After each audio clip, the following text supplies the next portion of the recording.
11 years into my marriage with Jennifer, my photographer wife, I thought I knew her well until an unexpected encounter at her favorite cafe. I saw her laughing heartily with another man. In response, I left a terse note telling her not to come home. Her actions destroyed the last scraps of respect I had for her. Yet, she was unprepared for how someone who constructs skyscrapers responds to betrayal. By the end of my plan, both their lives would crumble, and I would be observing from a secure position. My name is Adrian Steele, 43 years old, a senior architect at Thornton and Associates, one of Boston's leading architectural firms. For 11 years, I had believed that my marriage to Jennifer was as strong as the landmark buildings I designed across New England, but that fateful April Tuesday shattered those beliefs.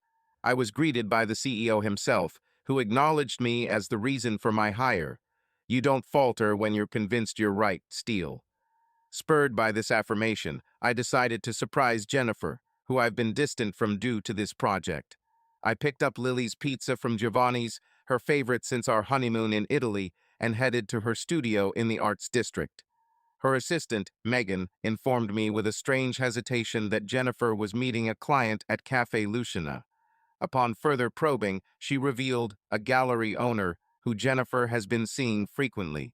This revelation sent a chill down my spine. I thanked Megan and hurried the 6 blocks to Cafe Lucina. As soon as I entered, reality seemed to warp. There in a corner booth sat Jennifer, holding hands with a man of similar age. She chuckled at his remark, leaning in a way that clearly revealed intimacy. The laugh was familiar to me. It was the one she once saved for me. For a brief moment, I stood motionless, holding the lilies tightly. Then, years of confrontations on construction sites and battles in boardrooms surfaced. A true man tackles his problems directly. I advanced towards their table with calculated strides. Neither of them noticed me until I loomed over them, casting a shadow upon their cozy setting. Jennifer's gaze shifted upward, her smile fading as our eyes connected. "Adrian," she hastily withdrew her hand from his. "Who are you?"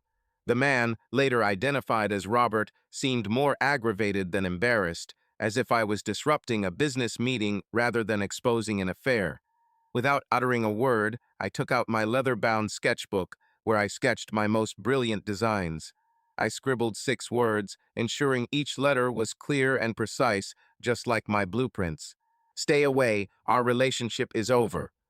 Placing the note and flowers on the table, I departed without looking back. My posture remained upright, my pace unwavering as I exited through the door, despite hearing Jennifer call out my name. Encountering my wife at a cafe with another man, I delivered a stay-away message in the form of a note. Her subsequent actions would reveal that I had been married to a stranger all along. The following hours were spent aimlessly cruising around Boston, the city I'd contributed to transform with my designs. Harborfront Plaza, Wilson Tower downtown, New Arts Wing at Northeastern Structures, where I'd invested my spirit while my marriage seemingly disintegrated. Eventually, I made my way to my office, engrossing myself in work until late into the night. Upon returning home, our brownstone was dark. For a moment, I believed Jennifer had adhered to my message. However, upon seeing her car in the driveway, my jaw tightened. Even in this, she couldn't uphold a simple wish. Found her seated in our living room, a glass of wine in hand, displaying an uncanny calmness akin to anticipating a tardy dinner guest, rather than addressing the demise of our marriage. There were no tears, no apparent distress, merely a carefully cultivated composure. "We need to talk, Adrian," she announced, setting down her glass with deliberate flair. I continued to stand, my arms folded. "On what?" "Either your infidelity with the gallery owner or how little you think of me. It's not as you imagine." She let out a sigh, as if addressing an irate client upset over a minor design change. "Robert and I are merely colleagues. What you witnessed was a business discussion." A bitter chuckle escaped me. "I've had many business discussions, Jennifer. None resemble hand-holding and whispers into each other's ears. You're being melodramatic." She moved towards me, displaying the grace of a seasoned photographer. It was innocent. "You've been distant lately, engrossed in your projects. Robert admires my work. He listens. and I don't. Her voice was unusually tranquil, even startling herself. Not been around for months, Adrian, mentally and physically. The tone switched to accusatory. What was I supposed to do? Talk to me. Explain why. My response maintained an even keel, challenging her indirectly. Why did you assume I'd be hiding something behind my back? Her initial defense cracked at this. It just happened. Not serious. I nearly chuckled at the preposterousness. Not physical, just emotional betrayal isn't enough unless it includes sex. Jennifer's eyes turned steely. I didn't intend this, Adrian. I was lonely. Robert understands me in ways you stopped trying long ago. So this is my fault. Stepping nearer, towering over her, I retorted sharply. You cheating because I devoted myself to creating the life we both wanted? She remained silent, offering no direct response. Instead of what I had anticipated, she spoke words that chilled my core. I'm no longer certain about this marriage, Adrian. I've never been, to be honest. The coldness with which she delivered those words, as if critiquing one of my designs, left me in no doubt. This wasn't a fleeting moment. This was Jennifer revealing her true self. Gather your belongings, I murmured. Leave tonight. I want you out by morning. Her eyes widened with genuine shock. Evidently, she thought I would plead, negotiate, or compromise. She had sorely underestimated the man she wedded. Where should I go? She asked angrily. It doesn't matter. Contact Robert. I walked towards the stairs, leaving her behind. I'm confident he can accommodate you. Sleep eluded me that night.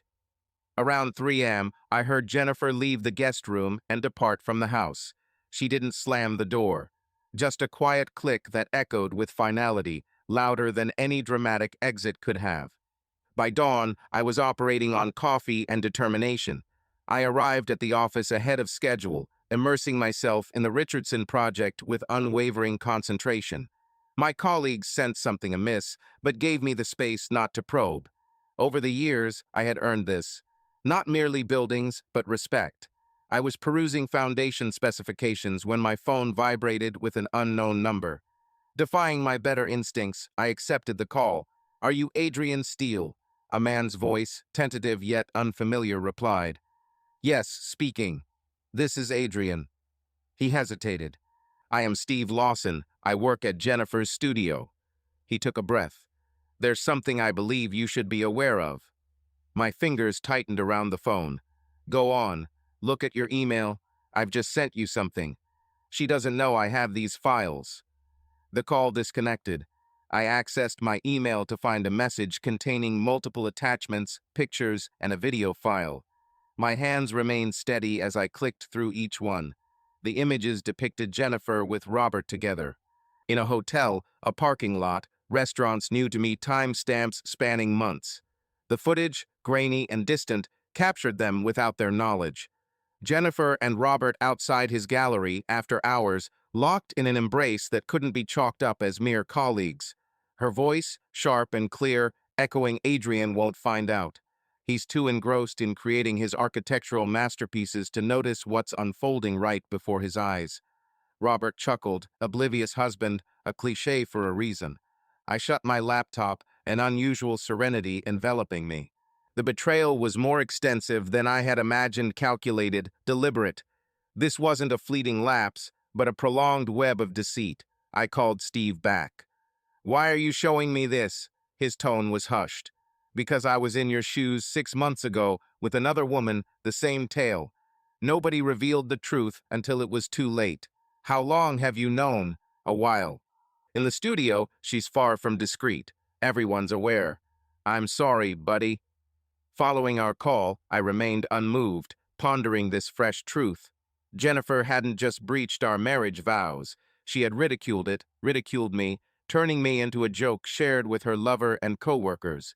Throughout my career, I've constructed structures meant to endure time and the elements. I applied the same principles to our union, convinced it was equally sturdy, equally robust. I erred. One solitary night in our home, I made a resolution. This wouldn't crush me. I'd weathered professional setbacks that would have devastated other architects. Clients turning down projects, budget reductions, designs being criticized and abandoned. Each time, I bounced back stronger. This betrayal was simply another structural flaw to examine and address, systematically, purposefully, just as an architect is trained to do. The following morning, a new message from Steve arrives. "Can we talk?" he inquired. "You need to learn more," so we agreed to meet at a secluded coffee shop away from Jennifer's studio. I arrived ahead of schedule, taking a corner table with a clear view of the entrance, an ingrained practice from construction site negotiations. Trust, but verify, was my mindset. Steve showed up punctually, mid-30s, exuding the cautious air of someone who handled valuable camera equipment as his livelihood. His handshake was strong, his face serious. "Thank you for this meeting," he began, settling into the chair opposite me. "You mentioned there's more." I maintained a calm and professional demeanor. "I'm ready to listen." He cast furtive glances before leaning in. "Robert isn't only Jennifer's lover, he's also married. His wife, Anita, is a curator at the Gardner Museum." The disclosure struck me like a blow. Not just an affair, but a double breach of trust. Two marriages put at risk for what? Excitement, ego. "How did you discover all this information?" I inquired. Steve's expression grew stern. Steve continues to boast about their secretive actions to Megan, his assistant, claiming they are being clever by concealing their actions from both me and Steve's wife. "A system," I echo, the designer in me perceiving the irony of their meticulous planning. "Alibis, cover stories, deleted messages. They've been orchestrating this for months." I nodded slowly, taking it all in. "Why are you revealing this to me, Steve? We barely know each other." He looked into his coffee cup, a mirror of my thoughts. My ex-wife employed the same tactic 3 years ago. No one warned me, despite several of her friends being aware.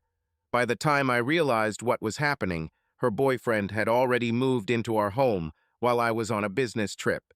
He lifted his gaze to meet mine. Nobody deserves that kind of humiliation. A moment of empathetic silence passed between us, two men bound by betrayal. Robert's wife. Lastly, I inquired, "Is she aware?" To which he replied, "I don't believe so."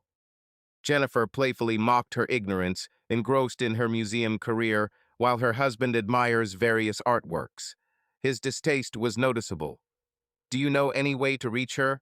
Steve hesitated, then nodded affirmatively. "Via the museum, most likely." I posed, "Are you considering telling her? Wouldn't you have wanted someone to tell you?" He avoided a direct response. Instead, he extracted his phone, displaying me further proof screenshots of text exchanges between Jennifer and Megan discussing rendezvous points, alibis, and private jokes about me. "She's not who you think she is," Steve whispered softly. "According to Megan, this situation doesn't seem to be resolving soon. They plan a trip to New York next month, supposedly for a gallery showing, but in reality, it's for a romantic escape." I expressed gratitude, my architectural mind already sketching blueprints, measuring dimensions, evaluating reinforcements. Instead of dismantling, I was planning to unravel the life Jennifer had intricately woven with her deceptions. As we bid farewell, Steve offered a final piece of advice. "In truth, everyone at the studio believes you've been unfairly treated. Jennifer is talented, but what she's doing to you, it's not right." I acknowledged with a nod and handshake, marching purposefully away. I had layouts to draft, plans for accountability. Jennifer messaged that night, "I need to pick up more of my belongings tomorrow.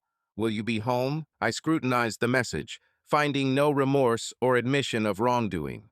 Characteristic of her. Her life revolved around her own convenience. "I'll be home at 6. I responded curtly, "Hurry up." Then I started preparing. I reproduced every photograph, screenshot, and transcript Steve had supplied, neatly arranging them on the dining table. The same table where we celebrated anniversaries, hosted guests, and planned our future. I placed copies of Robert's social media accounts, featuring numerous images of him with his wife at art exhibitions and charity functions, on display at work. The following day, I found myself remarkably attentive, despite a lack of rest. My coworkers observed this transformation, assuming my newfound vigor was related to the Richardson project. In truth, I was readying myself for an altogether distinct renovation, restructuring my life from its very roots.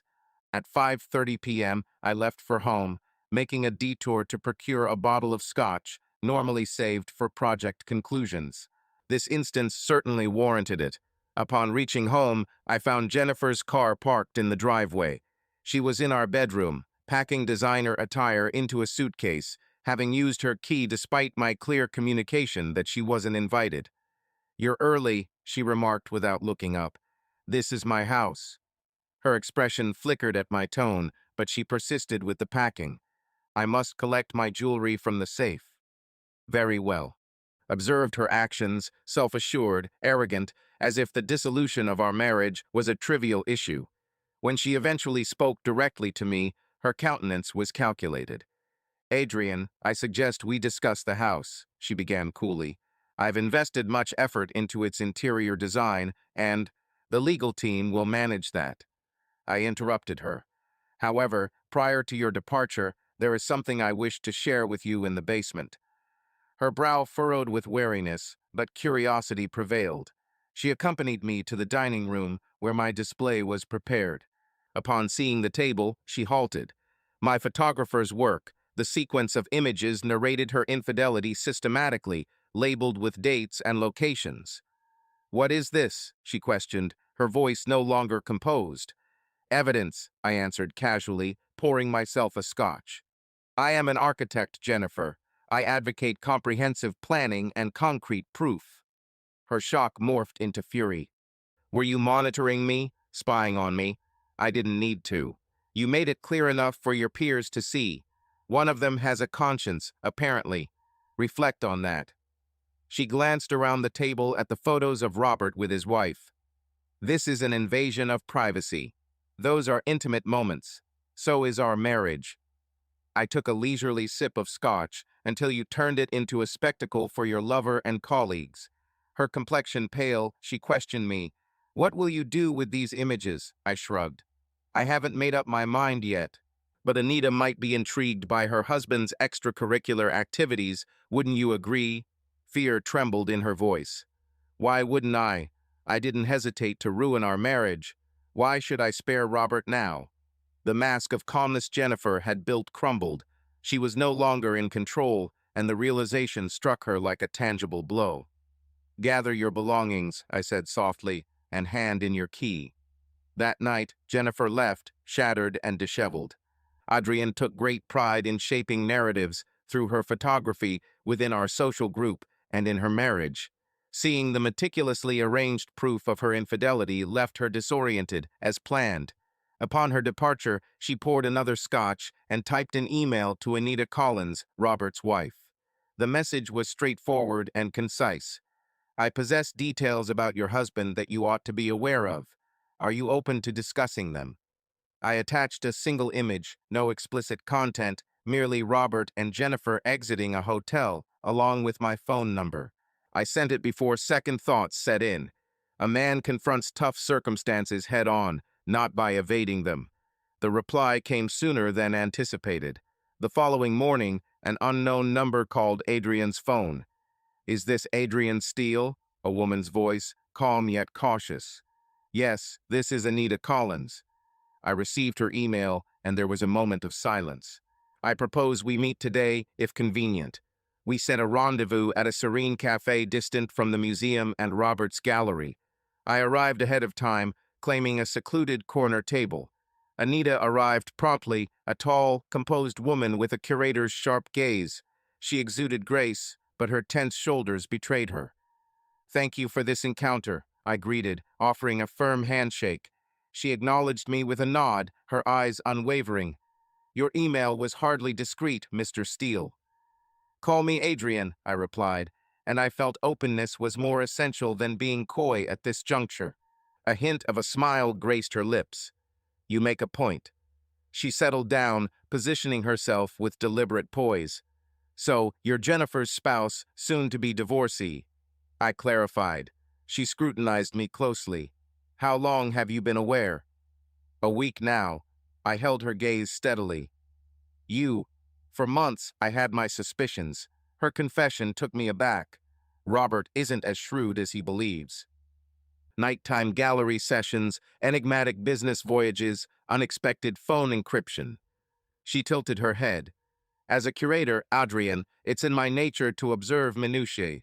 Why haven't you addressed his actions? She sighed. I required proof, not conjectures. My father was a lawyer. He drilled into me the importance of being battle-ready. I spread images from my portfolio on the table. Is this enough to prepare for conflict? She scrutinized each one carefully, her grip tightening around her coffee cup, though her expression remained unchanged. Yes, she replied eventually. This is thorough. There's more. I admitted. Text messages, emails, videos. A fellow colleague from Jennifer's studio furnished them. Anita arched an eyebrow.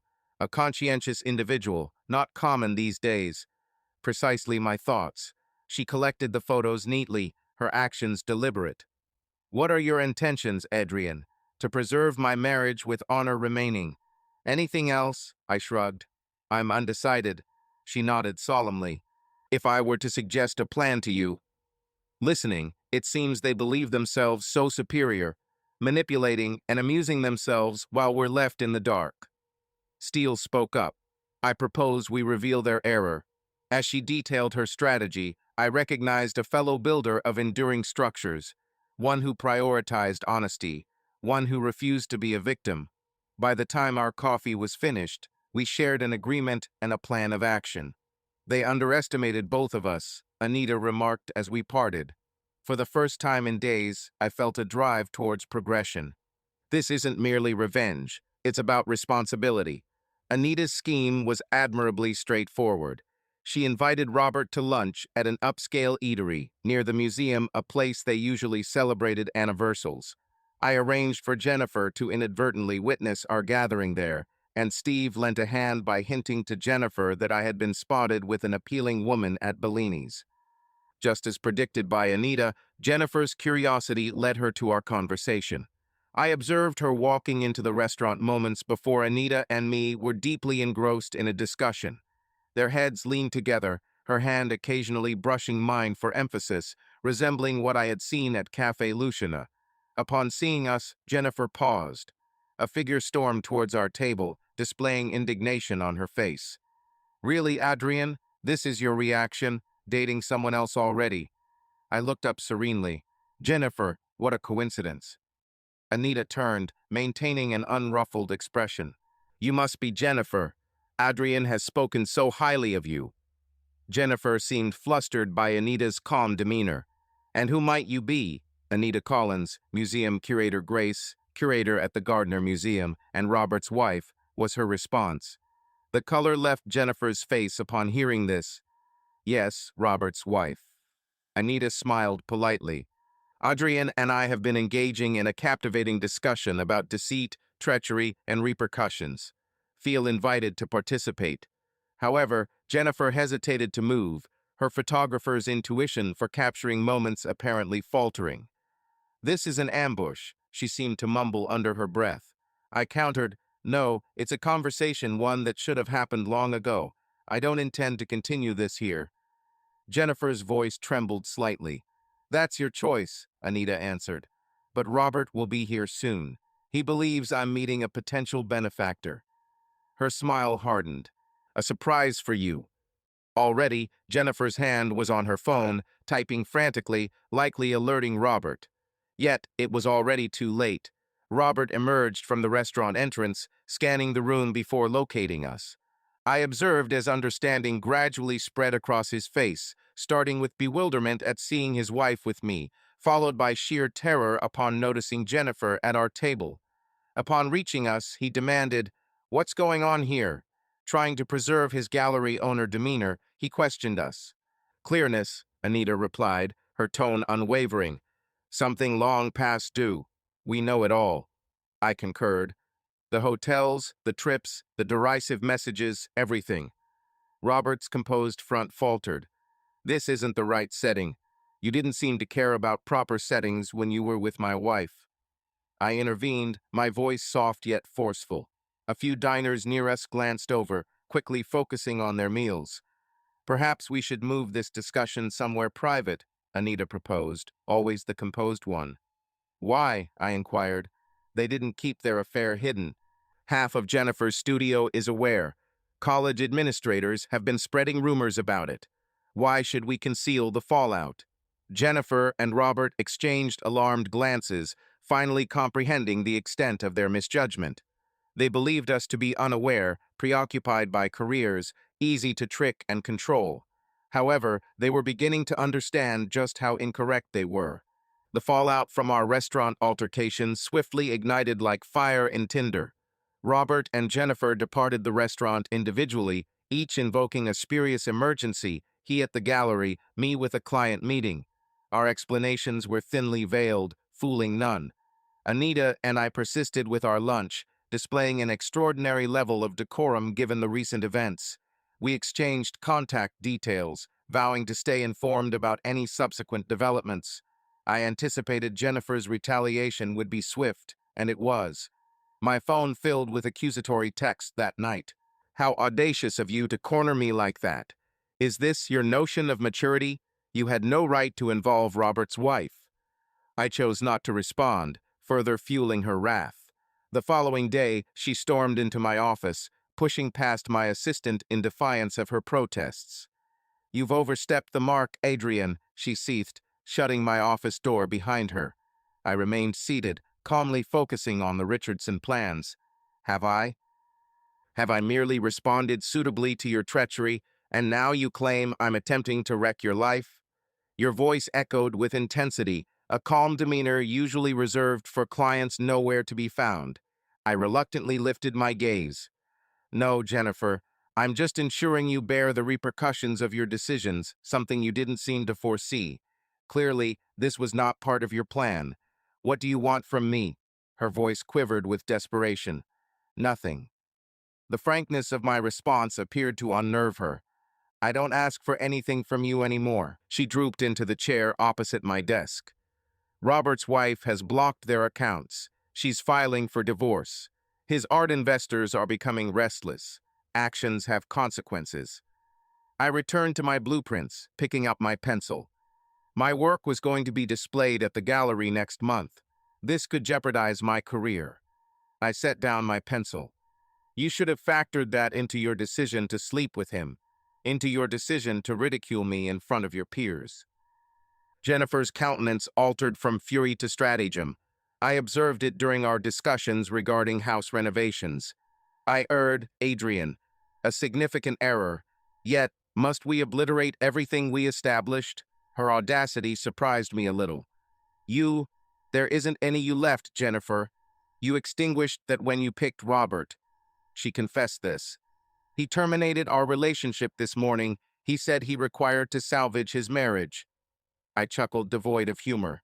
Now you revert to your backup option. That's not how it functions.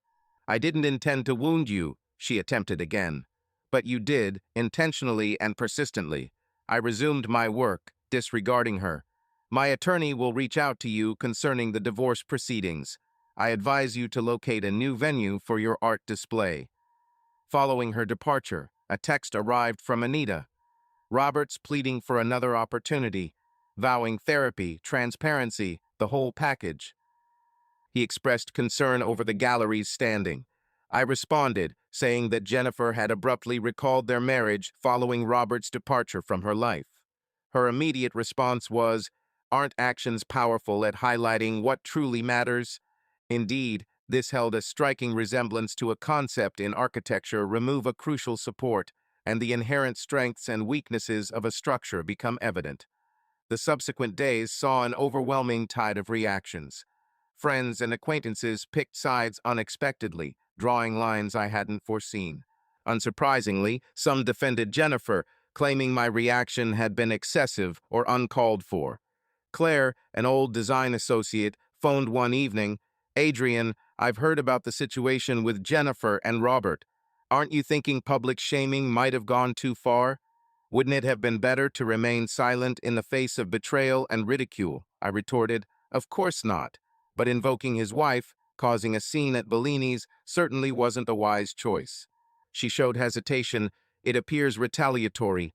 Accountability isn't retaliatory, Claire, it's essential. The conversation concluded uneasily, another victim of Jennifer's deceit.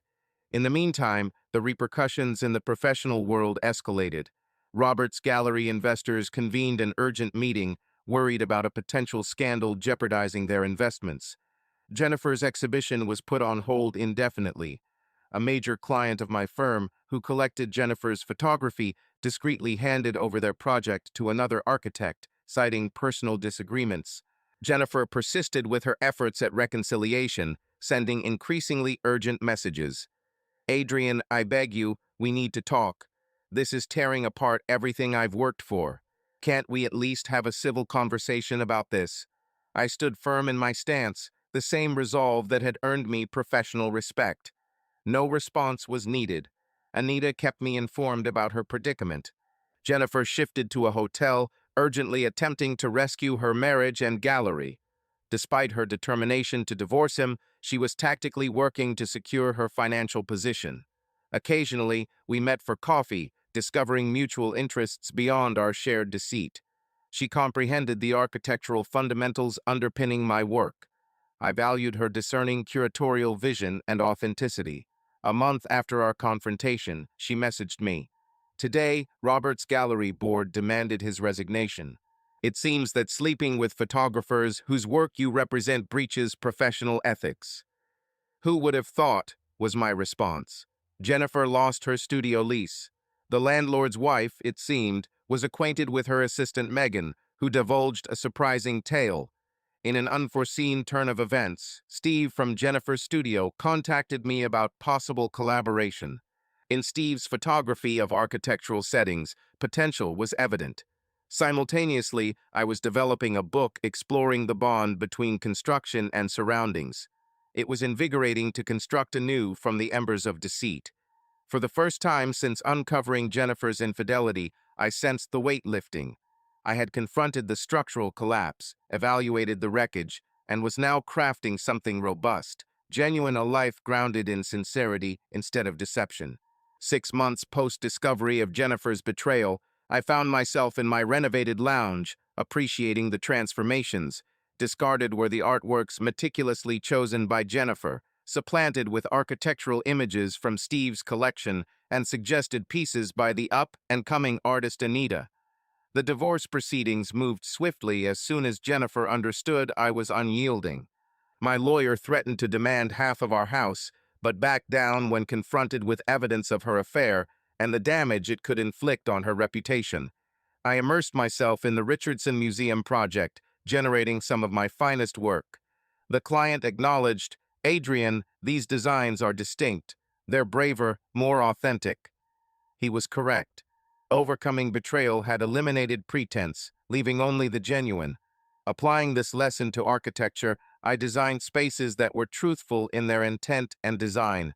A text from Anita buzzed on my phone. Art exhibition tonight. Need an extra guest. Are you interested?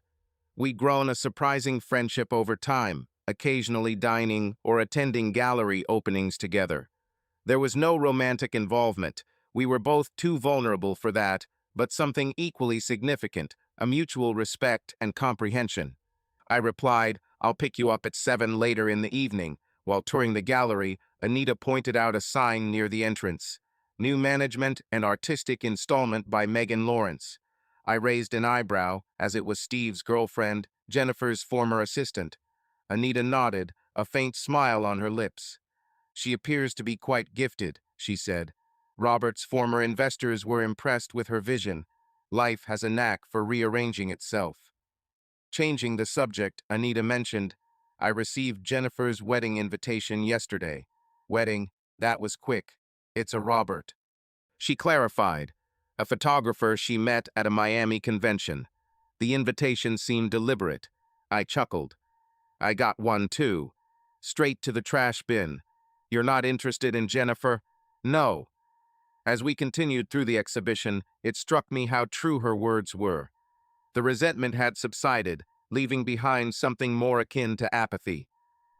Jennifer no longer consumed my thoughts. She had transitioned into a lesson experienced, not a wound rekindled.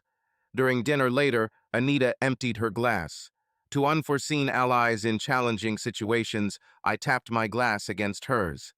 In reference to constructing something improved from the ground up, she observed me contemplatively. Indeed, you've moved on, haven't you? I responded concisely. When a structure crumbles, one doesn't dwell on its collapse. One learns from it and constructs something more robust. While driving home that evening, I pondered over the previous 6 months' journey. The betrayal had come close to shattering me. Yet, instead, it had exposed strengths I wasn't aware of. The pain was genuine, the anger understandable, but they no longer shaped my identity. I had conceived and erected a new life. One with sturdier foundations, cleaner lines, and more sincere connections. A place where I no longer speculated about Jennifer's activities or why she chose to deceive me. It dawned on me that this was the most authentic way to progress.